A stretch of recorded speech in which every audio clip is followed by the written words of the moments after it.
اعوذ باللہ من الشیطان الرجیم الحمدللہ رب العالمین والصلاة والسلام علی اشرف المرسلین سیدنا و نبینا محمد وعلی آلہ واصحابہ وازواجہ وذریاتہ واہل بیتہ اجمعین ومن تبعہ بإحسان الی یوم الدین اللہم اجعلنا منہم یا ارحم الراحمین آمین یا رب۔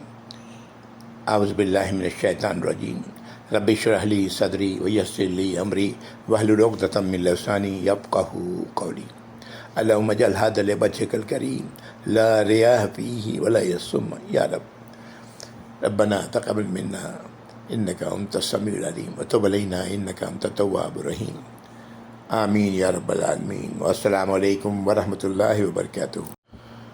30واں پارہ سورہ الم نشرح، مکی صورت، نام پہلی آیت سے اور کل آیات 8 ہیں۔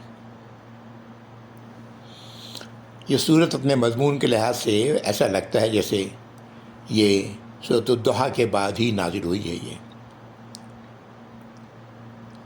یعنی پہلے سورۃ الضحیٰ نازل ہوئی، پھر غالباً سورۃ الم نشرح لگا یہ نازل ہوئی۔ دعا میں آپ پر صلی اللہ علیہ وسلم کیے گئے 3 احسانات کی طرف توجہ دلائی گئی ہے۔ اس صورت میں 3 مزید احسانات کا ذکر ہے جن کا تعلق آپ ہی کی ذات سے ہے۔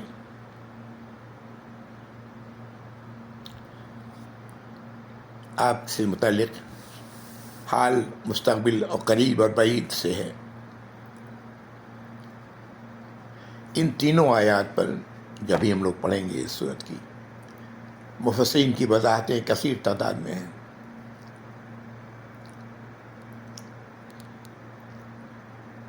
جہاں تک تیسرے احسان کا تعلق ہے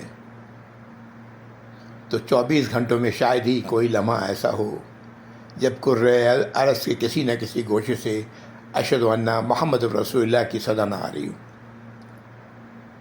آپ کا نام صلی اللہ علیہ وسلم اللہ کے نام کے ساتھ نہ دیا جا رہا ہو، آپ پر رحمت و برکت کی دعائیں نہ کی جا رہی ہوں۔ سبحان اللہ والحمد للہ۔ سورہ الم نشرح، اعوذ باللہ من الشیطان الرجیم، بسم اللہ الرحمن الرحیم۔ الم نشرح لک صدرک ووضعنا عنک وزرک الذی انقض ظہرک ورفعنا لک ذکرک۔ یہ آیت 1 سے لے کے 4 تک میں نے پڑھی۔ پہلی آیت، الم نشرح لک صدرک، کیا ہم نے آپ کے سینے کو کھول نہیں دیا؟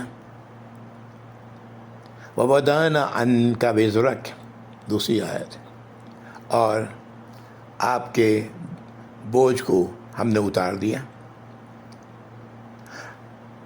الذی انقض ظہرک، یہ وہ بوجھ تھا جو آپ کی کمر توڑے جا رہا تھا، آپ کی پیٹھ توڑ رہا تھا، یعنی آپ پر شدید بوجھ تھا یہ صلی اللہ علیہ وسلم۔ ورفعنا لک ذکرک، چوتھی آیت، ہم نے آپ کے ذکر کو آپ کے بلند کر دیا۔ یہ 4 آیات جس کا ذکر اللہ، جیسا میں نے ابھی عرض کیا کہ یہ سارے کے سارے احسانات اللہ تعالیٰ گنا رہے ہیں جو آپ پر اللہ رب العزت نے کیے۔ پہلی چیز آپ کا سینہ کھول دیا، دوسری چیز آپ پر جو بوجھ تھا وہ ہٹا دیا، ایسا بوجھ جو آپ کے پیٹھ کو توڑ دینے والا تھا، توڑ رہا تھا، اس طرح سمجھ لیں۔ اور چوتھی چیز آپ کے ذکر کو بلند کیا۔ یہ سب کس نے کیا؟ اللہ نے۔ نبی کریم صلی اللہ علیہ وسلم پر کیے گئے احسان کی وضاحت جو اس صورت میں آئی ہے قرآن کے دیگر مقامات کی روشنی میں کی جا سکتی ہے۔ اللہ رب العزت نے آپ کو وحی کی حقیقت کو سمجھنے، دین اسلام کی حقانیت کو تسلیم کرنے میں شرح صدر عطا فرما دیا۔ دوسرا احسان کہ اللہ نے تمام بوجھ جو وحی کے حصول کرنے اور لوگوں تک پہنچانے کے حوالے سے آپ محسوس کر رہے تھے صلی اللہ علیہ وسلم، انہیں اللہ نے آپ کے لیے آسان کر دیا. اور جیسا میں نے پہلے عرض کیا کہ آپ کے ذکر کو اللہ نے بلند کیا. یہ وہ 3 احسانات ہیں جو گنائے گئے. ایک نظر سورۃ الضحیٰ پہ بھی ڈال لیں. وہاں پر جو 3 احسان جس کا ذکر وہاں کیا گیا تھا وہ کہ اللہ رب العزت نے اسے فرمایا کہ آیت نمبر 6 سے 8 میں، کیا اس نے آپ کو یتیم نہیں پایا، اس نے ٹھکانہ عطا فرمایا. اس نے مراد اللہ رب العزت، کہ اللہ رب العزت نے آپ صلی اللہ علیہ وسلم کو جستجو میں سرگردہ نہیں پایا، حق کی جستجو میں، تو اللہ رب العزت نے رہنمائی فرمائی. اور کیا اللہ رب العزت نے آپ کو اے نبی صلی اللہ علیہ وسلم ضرورت مند نہیں پایا تو اس نے غنی کر دیا. یہ وہ 3 احسانات ہیں جو سورۃ الضحیٰ میں آئے. اور یہاں پر یہ 3 احسانات جو ابھی ہم لوگوں نے علم نشرہ سورۃ العلم نشرہ میں پڑھا کہ آپ کا سینہ آپ کے لیے کھول دیا، آپ پر سے وہ بھاری بوجھ ہٹا دیا جو آپ کی کمر توڑے ڈال رہا تھا، اور آپ کے ذکر کو بلند کر دیا. سبحان اللہ. وہی کا نزول جب نبی کریم صلی اللہ علیہ وسلم پر ہوتا ہے تو شدید سردی میں بھی آپ پسینے سے شرابور ہو جاتے ہیں. آپ پر اتنا بوجھ پڑتا ہے کہ کھڑا اونٹ بیٹھ جایا کرتا اگر آپ اونٹ پر سوار ہوتے تو. یہ سارا کچھ اللہ نے آپ کے لیے آسان کر دیا. قرآن کی آیات کو جو وحی آپ پر نازل کی جا رہی تھی، قرآنی آیات، ان کو سمجھنا، جیسا کہ ہم لوگ پڑھ چکے ہیں سورۃ قیامہ میں، کہ کس طرح اللہ نے وہاں کہا کہ ان کا آیات کا جمع کرنا اور ان کو وضاحت کرنا یہ ہماری ذمہ داری ہے، اور ان کو پڑھا دینا یہ ہماری ذمہ داری ہے. اور اللہ نے یہ کام بھی آپ کے لیے آسان کر دیا، آپ کے سینے کو کھول دیا. آپ آسانی سے وحی کو سمجھ پائے.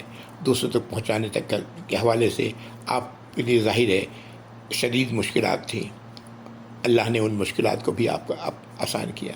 یہ آپ کو آسان کام نہیں تھا کہ لوگوں تک یہ وحی قرآنی وحی کو پہنچانا، اللہ نے اسے بھی آپ کے لیے آسان کیا. ان آیات میں یہ باتیں اللہ رب العزت نے نازل فرمائی ہیں. آخری 4 آیات، یہ سورت کل 8 آیات کی ہیں. 4 آیات تو ہم لوگوں نے پڑھ لی. آخری 4 آیات اس میں رہنمائی اور ہدایت ہے. مزید جس طرح رات کے اندھیرے کے ساتھ دن کی روشنی آتی ہے، اسی طرح تنگی کے ساتھ فراخی بھی ضرور آئے گی. اس سورت کی آخری 4 آیات، اعوذ باللہ من الشیطان الرجیم. فَإِنَّ مَعَ الْعُسْرِ يُسْرًا، بے شک مشکل کے ساتھ آسانی ہے. آیت نمبر 5 تھی. آیت نمبر 6، اِنَّ مَعَ الْعُسْرِ يُسْرًا، دوبارہ دہرائے گا، بے شک مشکل کے ساتھ آسانی ہے، دشواری کے ساتھ سہولت ہے.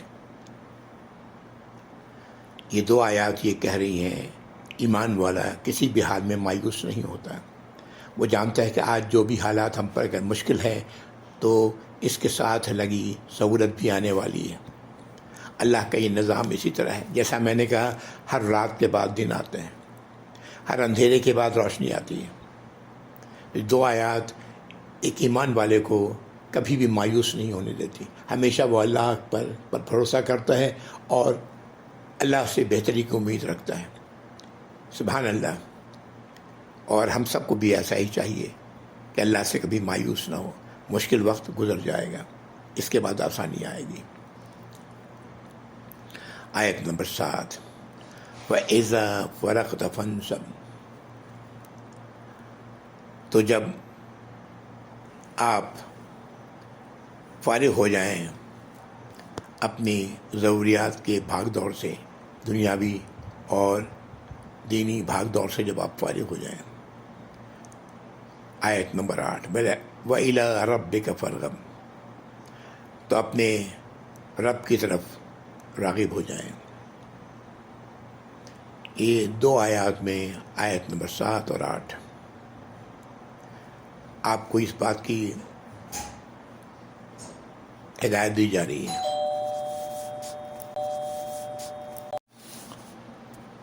آخری 2 آیات میں جو ہدایت ہے نبی کریم صلی اللہ علیہ وسلم کو دی جا رہی ہے کہ اپنی دنیاوی بھاگ دوڑ یا دین کے حوالے سے، اللہ کے دین کو پہنچانے کے حوالے سے جب آپ اس سے فارغ ہو جائیں تو اپنے رب کی طرف راغب ہو جائیں۔ اپنے رب سے یاد سے غافل نہ ہوں، کہنے کا مطلب یہ ہے اپنے رب کے ساتھ ہمیشہ ہر وقت جڑے رہیں۔ کوئی بھی لمحہ اللہ کی یاد سے غافل نہ ہو۔ اس میں اشارہ تہجد کے نمازوں کی طرف بھی ہے، اور جو ہم لوگ جس کا ذکر سورۃ المزمل میں پڑھ چکے ہیں۔ بہرحال جو بات یہاں کہی گئی، اب ان سب کو سم اپ کر لیں۔ جیسا میں نے کہا تھا کہ سورۃ الضحیٰ پڑھتے ہوئے ایسا لگتا ہے جیسے یہ آیات کا تعلق میری اپنی ذات سے ہے، اسی طرح ان آیات کا تعلق بھی ایسا ہی لگتا ہے مجھے جیسے میری ذات سے ہے اور آپ کی ذات سے، ہر ایک کی شخص کے ذات سے ہے۔ اللہ تعالیٰ اس میں جو بات ہمیں بتا رہے ہیں وہ یہی ہے کہ اللہ تعالیٰ نے ہمارے لیے دین کے معاملے میں آسانی کر دی ہے۔ قرآنی آیات کو سمجھنا، اس کو دوسروں تک پہنچانا، یہ سارا ایک بوجھ جیسا تھا، اللہ نے اسے آسان کر دیا۔ آسان کام نہیں یہ کرنا۔ نبی کریم صلی اللہ علیہ وسلم نے گو کہ ہدایت دی کہ ایک ہی آیت ہو، دوسروں تک پہنچاؤ۔ یہ کام آسان نہیں، جیسا کہ ہم لوگ سورۃ العصر میں پڑھیں گے انشاءاللہ کہ ایک دوسرے کو صبر کی تلقین، ایک دوسرے کو حق کی تلقین کرتے رہنا، پیچھے بھی پڑھ چکے ہیں۔